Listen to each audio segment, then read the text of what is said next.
Hey, thanks for checking out another episode of Triple Play. Don't forget to like and subscribe, and don't forget to support those that support us. We want to thank Brookes Bible College. Brookes Bible College is a Christ-centered Bible college here in the St. Louis area. If you are looking to grow in the Lord and get into ministry, or if you're a layperson just wanting to get to know God's Word better, consider taking classes at Brookes Bible College. Their goal is to get you in ministry with as little debt as possible and to give you a great education for the cost. And you'll be equipped to pastor, you'll be equipped to counsel, and you'll be equipped to teach God's word when you graduate. Guaranteed, promise, and you'll love it. Great professors, great staff and faculty, and just everybody there. You're going to love it if you consider Brookes Bible College. Just a little random fact, but the average church size in America is 60 to 70 people, and if you're graduating from college with $100,000 worth of debt or $75,000 worth of debt, it's going to be very hard to pastor a church that size unless they're independently wealthy. So, consider Brookes Bible College. It's a great alternative.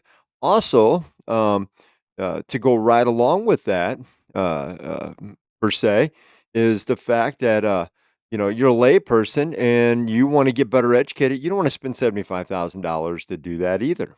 So you're going into missions. You can't do missions work if you're carrying around a $50,000, $75,000 worth of college debt either. So those are all reasons to consider Brookes Bible College. We hope you'll consider, and we hope you enjoyed this episode. Well, thanks for listening in on another episode of Triple Play, and don't forget to like and subscribe. And who do we got today, buddy? Oh, we got Gonzo. Hopefully this is not the last time. This is the first time we're seeing him on here. Gonzo is an old teammate of mine. He played baseball much longer than I did, much longer than anybody plays baseball in the big leagues. So he's a special guy. He's a special human. He's got a good heart, and I'm happy to have him on. Thanks for joining us, Gonzo. Yeah. Thank you. Yeah. Thanks, Scott. Thanks for having me on. And let's get into this. I'm excited to have this conversation. And me and Scott played together, and we keep in touch. We were just talking about before we went on here, our kids have a special bond, so it's always fun to catch up. Oh yeah, they spent many days in the kids' room at Dodger Stadium. That's awesome. I was going to say I also know another bond you both have, and the reason why I know this is you really appeared on my. Obviously you were a great baseball player, but the first time I really, really honestly took notice of you more beyond the game of baseball was during Christian Family Day at the ballpark here in St. Louis. We were doing one. Albert, it was about his probably fourth season or fifth season at that time. And he comes over and he goes, a couple of the Padre guys want to talk about their faith too. And one of those guys was you. And you came out and gave a little bit of your testimony. And I thought that was really, really cool to see you after the game, the opposing team coming out and even asking to be a part of it. I thought that was really cool. So yeah, I remember that. It was a fun day. I'm trying to remember who performed. Mercy Me. Was it Mercy Me or Jeremy Camp that performed that day? I think it was Mercy Me. I think that's when I had gotten Mercy Me, if I remember right. So, yeah, I remember too that was the year it was so hot, and Wainwright was getting ready to have either child number 1 or child number 2, and so his wife was pregnant July in the dugout, and I was trying to get her water left and right down there while the event was going on. I'm like, oh, please don't go into labor here. Yeah, don't pass out. Yeah, exactly. So it was hot in July in St. Louis. Go figure. Hey, July in St. Louis. Speaking of, it's like 80 degrees outside, like breezy. High today is 79. Like San Diego day out here today. And you guys aren't hitting the golf ball outside? Well, what time is it? We still got time. Yeah, you do. Gonzo, so obviously you were active while you played. You had things going on that I assume has not changed. Tell me about, I know you got a podcast going right now. Tell me a little bit about that. Maybe anything else that you do to fill up your time a little bit. Yeah. I started a podcast with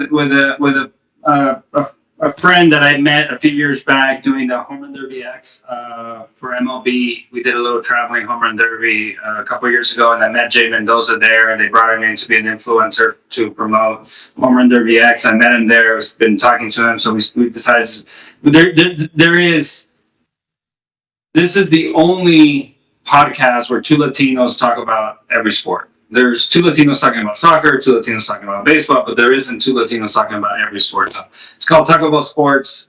That's a cool podcast. It's fun. I also do pre and post game for the Dodgers. I have 35, 40 games this year. That's fun to talk about. Always keep, continuing to be in the game in one way or another without having to be there every day like a coach would. And then I have Jersey Mike stores, as you know, Scott, and just a couple other things, different investments and entrepreneurship things that I got going on. But try to keep myself with a full enough calendar where I can still have the days to myself. So it's a lot of emails, phone calls, and things like that. And then for the games, they're usually at night, so I can have a full day with the family, drop off, pick up from school, do all that, and then be able to go do a broadcast, or the rest of it is just emails and phone calls. You're incredible, man. And I promise you, if you're listening to this, he does that all with a smile on his face, and he treats everybody well. It's incredible. You're incredible, Gonzo. Just want you to know that. Yeah. So did you watch any of the All-Star break, the game, the home run derby? I would imagine. I did catch a good amount of it. I didn't catch the whole game.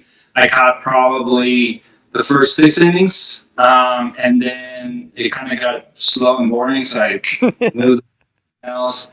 And the home run derby, I caught bits and pieces because I was at Brianna had a basketball lesson, so I was kind of. She has a full court. She's doing her lesson half court. I was shooting around in the other half while having the home run derby and the phone on the side. So. That's amazing. Do you have any feelings about their uniforms? About anything that they do poorly, that they do well? I mean, I'd like to see skills competitions. I know they do that in other. Yeah, we actually had that conversation yesterday for our podcast, and yes, I do think I participated in 2 home run derbies under the original format, right? 10 outs, every pitch. Like you have to decide if it's a strike and you're going to swing at it or not. So that was, you only get 10 outs. You can't just swing at everything. The good thing about that was the fact that you can admire your home runs. You can stand there, watch it go out, react to what just happened. The bad thing is that some people went with hitting 0 home runs. My first home run derby was in St. Louis, and I hit 2 home runs, and it felt pretty bad. You kind of feel coming out. It wasn't a goose egg, at least. It wasn't a goose egg, but 2 home runs is not a lot, and so you feel like you just disappointed the crowd, the fans, everybody. My second home run derby was in Arizona. I made it to the finals. I had a really good showing that one. So, but every pitch counts. Where now, once they started this timing, it's like rapid go, rapid fire. The hitters don't even get to see where the ball goes. Some of these guys aren't even taking full swings because they need to it's like trigger back to set, trigger back to set. So they're not trying to hit the 500-foot home run like we were. Mm-hmm. They're just trying to hit over the fence as many times as they can. Well, I'd be curious to explore. I know home run, like, the ball's going so far, but there's got to be, with the technology we have, there's got to be something we could do with, just a machine that's on the mound that is so consistent where you're just seeing a guy like max velocity, like a Judge hitting the ball 140, like whatever it is. Just, I think there's so much there instead of just like, we're going to see the ball and hit it. I don't know. There's more there. I agree. And the other thing too, where, I felt like the home run derby lacked this year is the superstars weren't there. I mean, there were some great players, don't get me wrong, but the players that the fans wanted to see weren't there. Yeah. Right? That Aaron Judge wasn't there. I mean, you can go down the line on these players. Ohtani wasn't on there. So how does MLB get those players to participate? Because that's what the fans want to see, right? I mean, no offense to the guys that participated, but it seemed like they had trouble filling the home run derby, and the last person that took it is the one that won, and Teoscar. And it was fun. It was great, and they're all great players. But the fans want to see the stars. The fans want to see Judge and Ohtani go head to head. That's what they want. They also go ahead.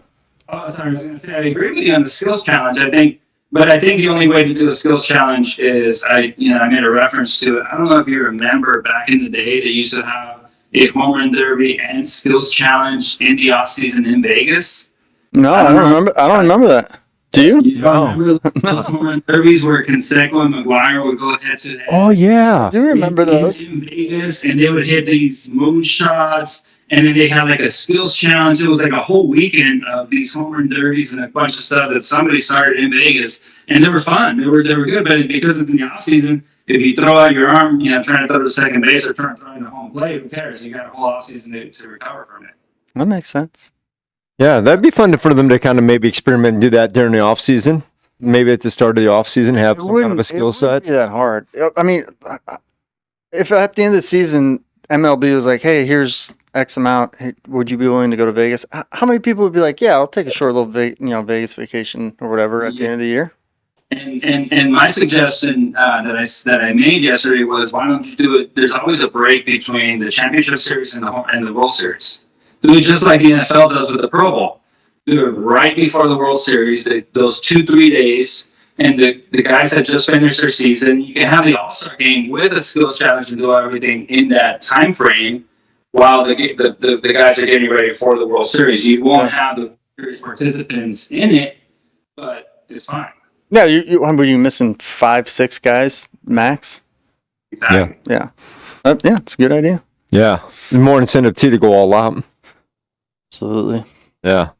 Well, trade deadline coming up. You've been traded before. A few times. Yeah. Do you see anything big happening out there? I feel like everybody's I felt like this in the off season. Everybody made their moves early and everybody was done. I don't know. Obviously, I really feel that you have Crochet. The White Sox look like they're ready to trade, right? They're going to make a move. You have Skubal from the Tigers that everybody's going after, but nobody knows that the Tigers are going to pull the trigger, which they should if they're rebuilding. And this is the time where they're going to get so much for him. We suggested, and it's been suggested here in LA, that if a team's willing to take Javi Baez's contract, that would entice Detroit to trade Skubal, along with, you give him prospects and you take on Baez and Skubal. That might entice, a trade. And Baez, you never know. Maybe he resurges in a pennant race. You still have 3 years of him after the season and like around $80 million, but that might entice Detroit. You never know. I think they tried that a little bit with he's like a Baez is like a Joey Gallo type of risk, right? You're just like, man, if, but that's a big if. Yeah, and he hasn't been playing great defense. He'll make an extraordinary play here and there, but his defensive metrics haven't been that good. As a network, we tossed that around for him to go and play third base for the Dodgers as Muncy's hurt, and then platoon with Muncy in the playoffs if needed, or back and forth shortstop and third base, and get Skubal because that's the type of pitcher the Dodgers need right now. You give him prospects, you take on that contract. If you've already taken all the other contracts, why not just take another one? Worst case scenario, he's a pinch hitter later on down the road. Something like that, yeah. So, just different things like that. But I definitely see the Yankees trying to go big. You have, in my opinion, you have Rosarina. You have the Blue Jays have a few pieces that players want. The Marlins might have a piece or two. There's a couple pieces out there that the Rangers don't look like sellers, but they might be. You never know what the Rangers are going to do. We have to call CY and see what he's thinking there. But it's definitely not a full buyer's market with the new system with half the league making the playoffs. So I'm sure you've spoken about this in length, and you don't have to get into details, but maybe just a quick hot take on Trevor Bauer, what that looks like. Do you see any potential problems in the future for MLB? Is that's done with? He's done with. That'll never happen, kind of thing. I don't know. I really don't know. I mean, he's pitching lights out in Mexico, in a tough ballpark to pitch in. It's almost like you have to picture old Coors Field without the balls being put in that humidifier. What city's he in? Mexico City. Oh yeah, that's He's where they played the series. I forget who played the Astros and they also just played a series there. yeah, 12,000 feet, something like that, 13,000 feet. It's 2 miles high. So Mexico City's 2 miles high. Denver's 1 mile high, and everybody makes a big deal. This is 2 miles high, so the ball flies, and it's a big ballpark, so there's big gaps, and it's turf on the field, so the ball goes on the ground. Like it's like anything you can think of for a hitter, it's that, and Trevor Bauer is just dominating. Yeah. The hitting in Mexico is not that great, but it is still like Double-A level. And so I played in the league 2 years ago as I was getting ready to play in the Olympics. So I got a feel for that league from 2 years ago or 3 years ago now, and it's good competition. It's, the best way to describe it is something between Double-A and Triple-A. And so he is having success. So if somebody wants to take a flyer, I mean, if he's willing to stay quiet and get off social media and just be a baseball player, why not? Yeah, why not? That's what I always say. Why not? Yeah, that's what I keep saying too. I mean, well, and to his credit too, last year in Japan, after he got about 3 games into it, the rest of that season in Japan, he dominated. He had like a 12 ERA in his first 3 games or something like that, 14 ERA, and then he made some major adjustments. And game 4, I think, through like the rest of the season, I think he pitched 14 games, so like 10 games in a row, and he wound up with like a 1.8 or 2.12 ERA, something like that. It was really low. He's a good pitcher. He's never his bad year is like a 5, I think. He's never not going to be a good pitcher. Yeah. It's like, why not? Like, give me a reason. I keep wondering why our hometown Cardinals haven't taken a flyer on him. Honestly, they could use a guy like him as a number 2 behind Gray, and if he's willing to play for a little bit. And they've taken on guys with much more baggage than this guy. If you just think about their past, they've had a lot of players with a lot more baggage than him. I think that's the most confusing thing, is because you can look around the league and you can say, hey, I know that name. You were with that organization. You did that, and you're like, you still got another chance. Hey, you over in your organization. So I think there's more to it. Like you were saying, he does have his social media. He does have cameras all around him, like himself. He is a big distraction, I would imagine. I think he's a distraction to MLB, and that's why I think there's a collusion part there. Where they just said we're not signing this guy. This guy's not allowed in MLB. So potentially that could be a thing. Yeah. I think that was my question. I think I see some stuff on the horizon, but I don't know. Oh, I could see him doing a collusion lawsuit. He's even mentioned it on Twitter before that it's starting to look like collusion and stuff like that. And I'd hate to have a lawsuit. I like he's teasing MLB like, give me a shot, or I'm gonna you're gonna force my hand. So. I don't know. I don't know if you can sue because teams are just saying you're a distraction and we don't want a distraction. That's what they're saying. Basically, we're not signing you because you're a distraction. Yeah. So we're good. And they do have base on that. I mean, they do have, Well, but they do. But on the other hand, he did take him to court and win already on his suspension in illegal court. And what the supposed suspension that got him out of baseball is based on something that he's proven in a court of law not to be true. And not only that, but the gal's being prosecuted by the state. So, MLB has their own set of rules on that, and they can do what they want. They have their own set of rules on that. So, but they've lost collusion before, right? Haven't they lost collusion lawsuits? Twice. Yeah. Maybe. I think they've done twice. They've been caught. Yeah. So it's not out of their wheelhouse. But you're right. They definitely got their own set of rules and their own attorneys, and they make their own. I mean, they kind of tell Congress how it's going to be usually. So. Yeah. That's power. That's power.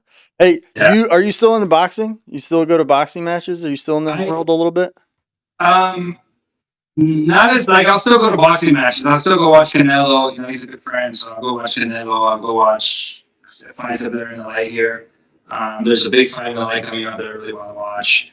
I haven't really been boxing as much in the gym. I'll box here at the house. I have a heavy bag and I have a speed bag and things like that. And so I'll just do a workout within boxing.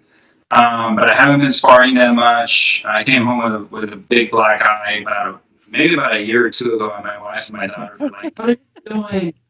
I'm like, you just got to get in the ring and get punched a couple times. You said, guys, I'm a man. I need to get punched every once in a while. You know? So I got can I ask you guys a couple questions as a fan of baseball with two guys who have been on the same team? So hopefully you guys don't mind, but I just was wondering, what was it like for the two of you guys to play with Josh Beckett? I know you both like him, but you guys, I was thinking you guys together, and you, Agon, came with him from Boston to LA. So, what was he like for you? He's been on our show a couple times. Josh has gotten to know him pretty well over the last few months. So. Yeah, no, I mean, he was one of the funniest, like, just happy-go-lucky, always had something great to say or come back, and just a really good guy in the clubhouse. So I really enjoyed playing with him.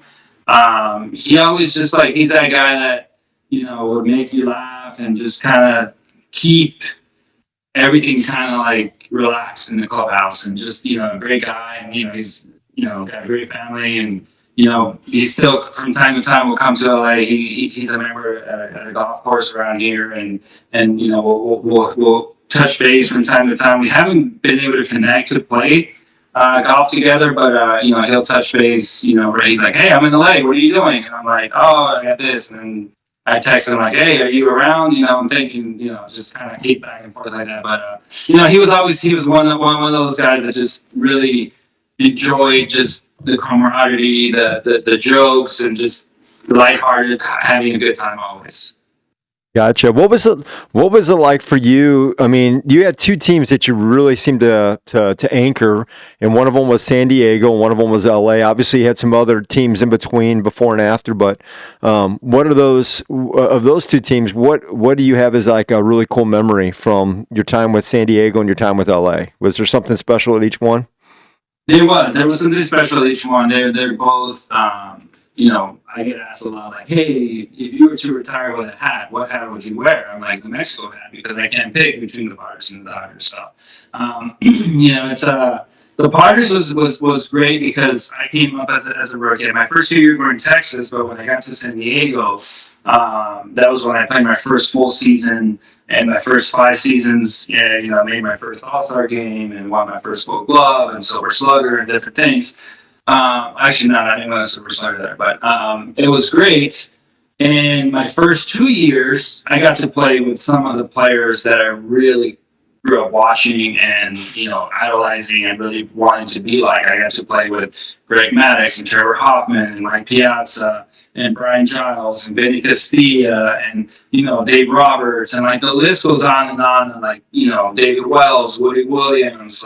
You had a wild team. Yeah, we had an amazing team. Yeah.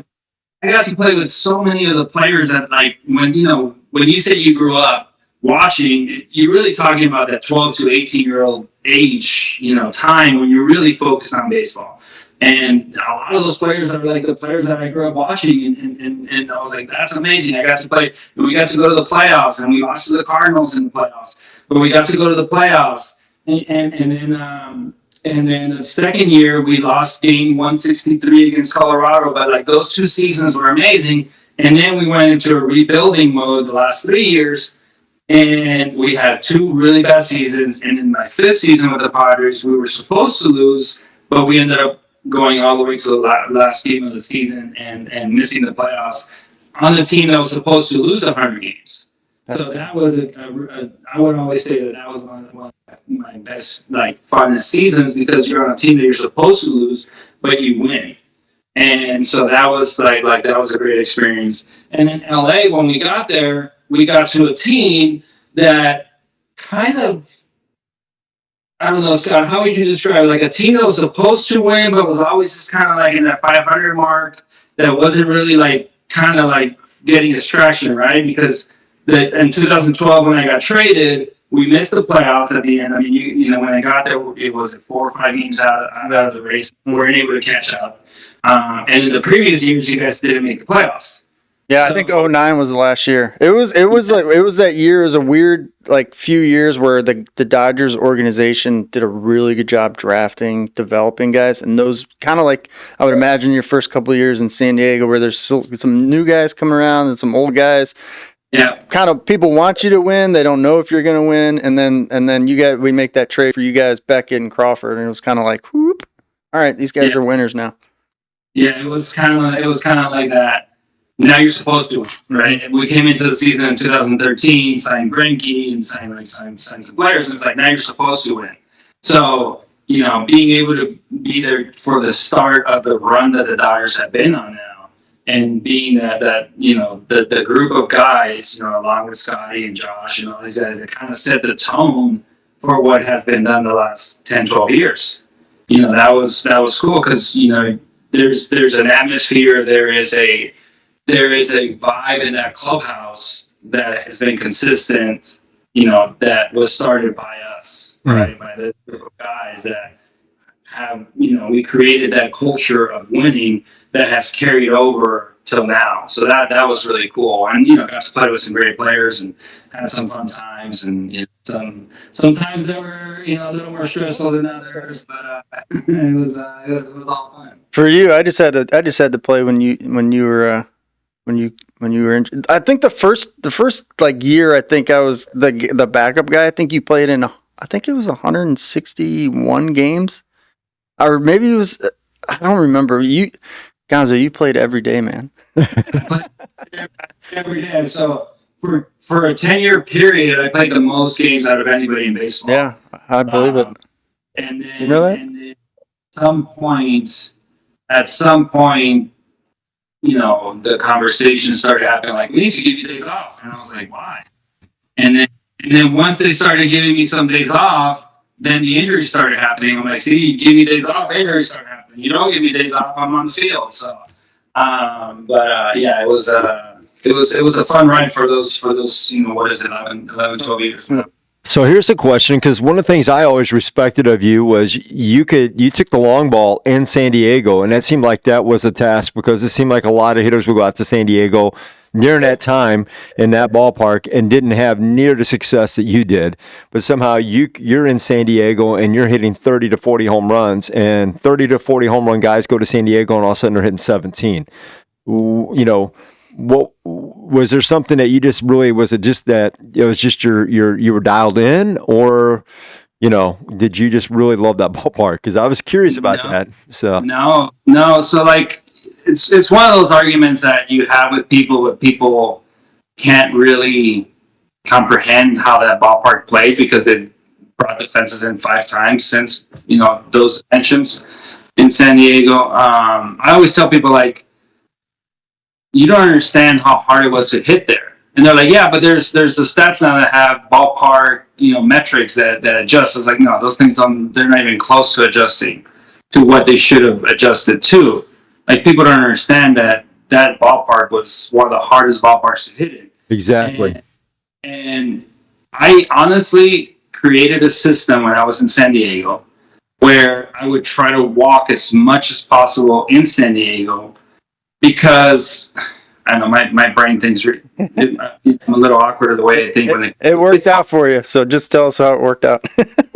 So I was always under the impression that the scouts for the upcoming series would be 2 series ahead, right? So if we're playing the Cardinals in next week, the Cardinals scout was watching our games the previous week, right? So I was like, when I'm in San Diego, I'm just going to take as many pitches as possible and try to walk.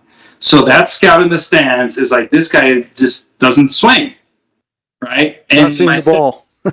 Yeah, my stats in San Diego, if you look at them, a lot of walks, good amount of strikeouts, didn't put the ball in play as much. When I hit 40 home runs, I hit 28 homers on the road and only 12 at home. When I hit 36 home runs, I hit 24 on the road and 12 at home. So my splits were San Diego was bad. But what it created was that when I would go on the road, they would be like, hey, you can throw him a first pitch fastball for a strike. He's taking. And I just swung at everything on the road. That's a great head game. I love it. So I would just swing and try not to walk on the road so I could get my stats on the road. Just for comparison, if you're listening and you don't have any idea of what we're talking about, how hard it was to hit in San Diego before 2012? Yeah, I was going to say 12, 14 when he moved them in a couple times. Okay, hitting 40 homers in San Diego, I think, is equivalent to like a Judge hitting 60 in New York. Oh, I would agree with that. That's why I was like, when I saw his, as a young guy watching him in the early 2000s, I was admiring that he was putting up 30, 40 home runs. And I'm like, this guy plays for San Diego. Nobody does that. Nobody does that. I would imagine if we ran the tape back in the game, of every game, there's probably 10 or 15 balls where you're like, why didn't that go out kind of thing. Yeah. I mean, that's the, the way I tell people, it's like I hit 28 on the road that year. If I played in a normal stadium, 56 would be a good number to, you double that road number. Yeah. You typically have more at home. I mean, usually, unless you're playing. Unless you're in the San Diego. Yeah, exactly. That's why I was always an admirer. I mean, Albert was hitting really well at that time, but I kept looking over and I'd be like, man, if he was in St. Louis. I don't think about it. When I do think about it, I do comparisons like, okay, like a Goldschmidt got to play in Arizona for 10 years. Like, I think like if Gonzo got to play in Arizona for 10 years, I'd be like, dude, it'd be awesome. So, yeah, for sure. So here's another question for you guys. Hey, Gon, you were, I believe, part of Hotfoot. Am I right? The infamous Hotfoot? Oh, that comes around on Twitter every year. When it's time. July Cardinal baseball game, and there is fire underneath Scott's. So, did you orchestrate all that? No, I had nothing to do with it. All I did was set it on fire. He was the ignition man. I think that was Beckett, right? It was Josh Beckett. He was always looking to mess with him, man. I think there was a couple other guys that were instigating Josh, and then once Josh puts it on his foot, I happen to be walking by, and they're like, "You light it, you light it. You light it. You light it." And I'm like, just give me the lighter. I'll light it. That's what I did. I'm trying to look at the video. I've never found the video, but at the end, when I'm kicking it off my shoe, I kick it and it goes square into Kershaw's chest, and it's still on fire. And you can see him. Like, I don't know if you can't see him, but he like gets it off and he starts rolling over. Like he cannot take it anymore. Just the series of events. I've never been able to find the video of the gum actually like that was his chest. That is hilarious. That's we could talk to you forever. We don't know your schedule. We'd love to. I don't know if Josh has any more questions. I could go forever, but I think we're getting to a good landing point. How about this? How about a little bit about your faith? We've talked a lot about sports. Let's end with a little bit of what about your relationship with the Lord. How did I heard your testimony at Christian Family Day. Why don't you give us a little bit about how you came to faith in the Lord?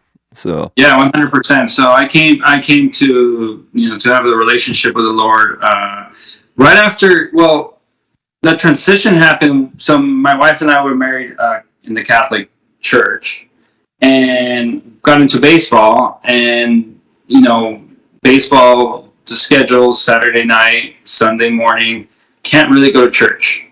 And so you start hanging out with all the believers, and you start going to baseball chapel, and you start going to Bible studies with the guys, and you go into that. And so the transition from Catholic to non-denominational Christian happened in that span of that first year in pro ball as a married man, because we wanted to have faith as our foundation. And prior to that, I would go to baseball chapel. I wouldn't go to Bible studies, but just as a Catholic person, you go to church, and that's that. And I love the Catholic faith. There's nothing wrong with the Catholic faith. If somebody's a devout Catholic, that I love it. But I wasn't a devout Catholic. I was just a Catholic, and that transition happened because as a married couple, the wife hangs out with the wives there, and we have Bible studies, and then you start growing in that faith one step at a time. And so that transition happened that first year of marriage back in 2000. Well, it was 2003, and I would say by June of 2003, I think it was June, I gave my faith, professed my faith to the Lord. And then from there, it just kind of, took its road to learn more and be more in depth and continue to focus on all those things that you did not see or live or understand as a person that was going to church once a week for an hour, and that was the extent of how much thought you put into faith. And so over the years, just continue to read the Bible, read books, get to know people's relationships, and slowly growing, and it's just such an amazing way to understand that we are forgiven, that we have eternal life, and that we have that peace that comes from that relationship that we have with our Lord and Savior Jesus Christ, and just continue to build on that, and being able to now pass it on to our daughters, and continue to have that conversations. There's nothing like it, obviously, in life, for us that are believers. And now, this day and age, really focusing on, trying to be as much. Obviously, we'll always fall short, but trying to be as much like Christ and follow Christ's examples on earth. That's really where I've been, and really taking that example that he set when he was on earth, and the way he lived, and really just loving on people, and really just being that presence of calmness and patience and all these great attributes that Jesus taught us. So you can be a very good mentor, disciple, friend, to those around you.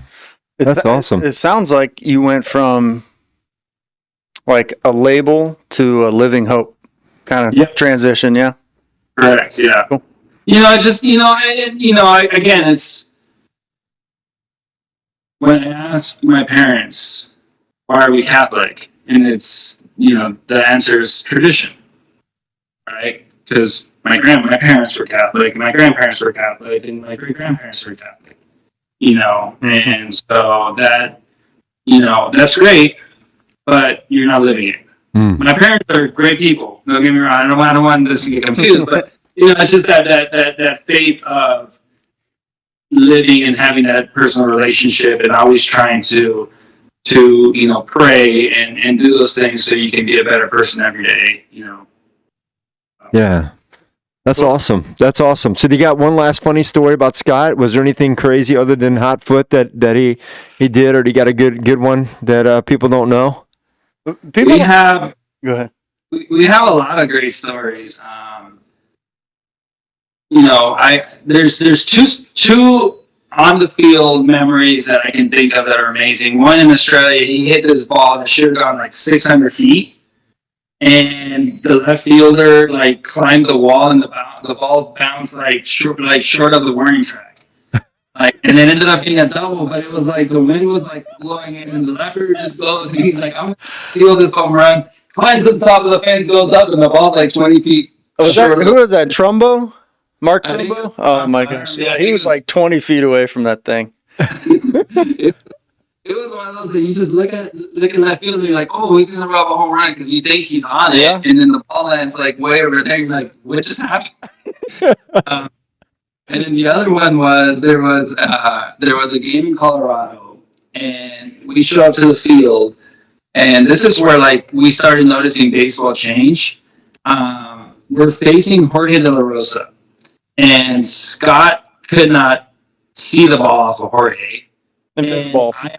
And I absolutely mashed Jorge. I had unbelievable stats. But we show up to the field, and Don magically goes, Adrian, you're not playing today, Scott. You're playing first base, hitting fourth. And Scott goes, why? And I go, why? He goes, well, it's a lefty, and the stats say that you should mash him.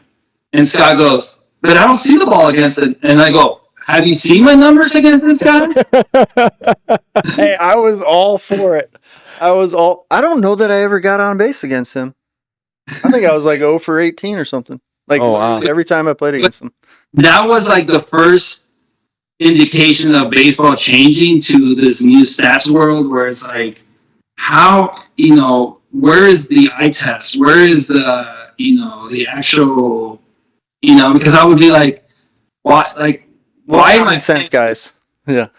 Yeah, I mean, there was other times where I'd be like, why am I playing today? I can't see the ball against this guy. And I'm like, Scott should be playing right now. And it's just like, we're using baseball, we're using common sense, and then the stats are saying something else. And it's like, but people always I guess bench another pitcher. Yeah. People always forget that guys that got to the big leagues had to hit both righties and lefties in the minor leagues. Mm-hmm. Like, you can't just come up being a left-handed guy, Yeah. You hit lefties in the minor leagues. There's also styles. Like, I hit lefties that had, I really hit lefties that had straight fastballs or balls that were cut. If they had really good sinkers, the ball running into my hands, I couldn't hit them. Mm-hmm. For the most part. And so if you were to put me up against a lefty, I always had great numbers against like a Cliff Lee that was really great pitcher, but he couldn't run it in on my hands, so I didn't have to worry about that. Well, there's other pitchers that weren't as great that I couldn't touch because they could really just throw that lazy runner into my hands, and I just keep.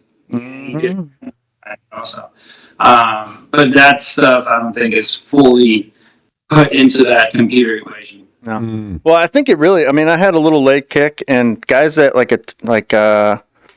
De La Rosa, Tyler Anderson, when he was with the Angels, when I played, like guys that have like a little pause, they can get to their upright position and pause and do that stuff. That they always screwed me up, always. So there, styles, different cadences, the rhythm of them, their arm slot should all be taken into consideration. That's awesome. That's a human, right? That's not an equation. Yeah, well, that's just saying, hey, just take me at my word. I don't see this guy. But believe me when I say what I'm saying, right? I want to be able to tell you I want to hit this. I want to play, coach, but today's probably not my day. If you put me in today, I'm probably not going to play a couple for a while because. And then on top of that, if you have one of your players telling you that, do you think what kind of confidence would you have in that player at that point? Would you say? Yeah, no. It was just I remember that because we kind of both looked at each other like. I remember that conversation. Is this really happening? Like, are we really? Having this conversation right now.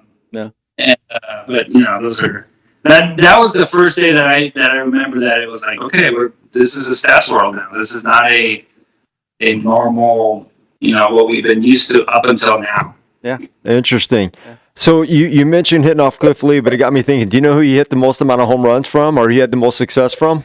Me? Yeah. Against what pitcher? Do you have a pitcher that you really dialed in on? I get asked this question a lot. It was Homer Bailey. It was Homer Bailey. I don't know. My stats were. It got to a point where when I was with the Mets, my last year in the big leagues, we faced Homer Bailey, and when we were taking batting practice, Homer was pitching. He came out to have a conversation with me to tell me that he wasn't going to throw me a strike. I'm like a starting pitcher coming out to talk to the opposing hitter before the game starts to tell him that he's not going to throw you a strike. And then I still won. And they still hit a home run against them that day. You did? That's awesome. That's amazing. It got to the point where it was in his head, and it wasn't nothing. It wasn't like I was like, oh, I'm gonna no, he's a great guy. And it just happened. He just happened to make a mistake every single time I faced him. He's that guy. That's awesome. Gonzo and I were one other thing we used to do. We used to be steam shower partners. Gonzo likes a good steam, and in that mix was Hung Jing Ryu. I put him up on a pedestal. He was the steam room master. He used to pump that thing up to like 120, sitting there for 20 minutes. He'd be like, dude, how are you not dead? I mean, we would get that thing. Well, I wouldn't. I liked it when it was like just you could be in there for 30 minutes and breathe and everything was fine. You're just sweating. Yeah. Ryu would get in there and put it so hot, like 30 seconds in, you have to step outside. It was like his form of like self-emulate. Like he was like punishing himself or something. I don't know. Wow. It was crazy. Yeah, it was like 30 seconds in, step outside for a minute. 30 seconds in, step out. It was Crazy. He got like Random facts. Random facts. That's why we're here. I love it. Yeah. That's great. Yeah. Gonzo, we appreciate you coming on, man. Thank you. Thanks for having. Yeah, we'll get you back on here. I have a lot. We have to explore some other relationships too. So Maybe we can make it really awkward, and we'll have you on another time. We won't tell you. We'll have Josh on here. Josh is really good at making you feel bad for not reaching out to him when he's in town. yeah. I was in town. Why didn't you reach out to me? I was like, I don't have a GPS tracker on you, Josh. Yeah. Well, this is awesome. That is. Thank you so much for your time. We really appreciate it. So, and what's the name of your show again, so people can check it out? Taco About Sports. Awesome. We'll put a link in our Taco, like the taco. Yep. Yeah. Taco about sports. Well, we'll put a link in our podcast too, and let people know about it. Put a little blurb out about it, so let people know. So, Good stuff. Gonzo, say hi to the family. We'll get in touch. We'll get Jackson and Bree to connect. To connect, for sure. Yeah. All right, man. All right. hi guys, catch you. Hey, we hope you enjoyed this episode of Triple Play. Don't forget, as always, to like and subscribe and share. Get the word out. We appreciate that. Also, don't forget to support those that support us, like Resource One and Andy McCallum's team. If you have any financial planning needs, give those guys a call, 636-458-1798, no matter where you're at in life. If you're going through divorces, we've had episodes on here. They've got people who can help you prepare for that. If you're retiring, they got people who help you for that. And if you're young, you're just trying to get started, trying to figure out what's the best first step, they've got people for that. So consider Resource One, Andy McCallum and his team there, 636-458-1798. Also, Chris with CS Design, they do our intro or outro. They do the logos. They're wizards at graphic design. They're wizards with all things, I call it technology related or social media related.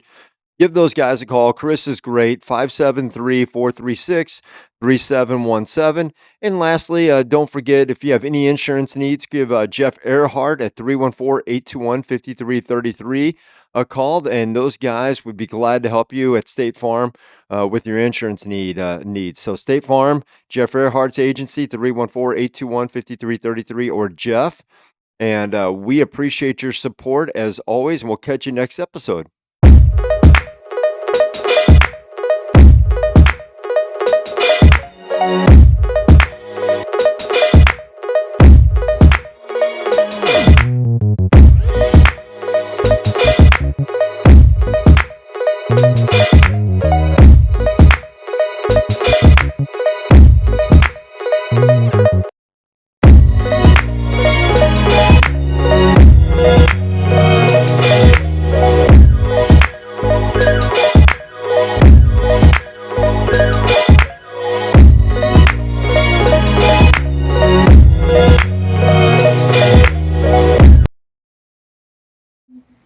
You're safe.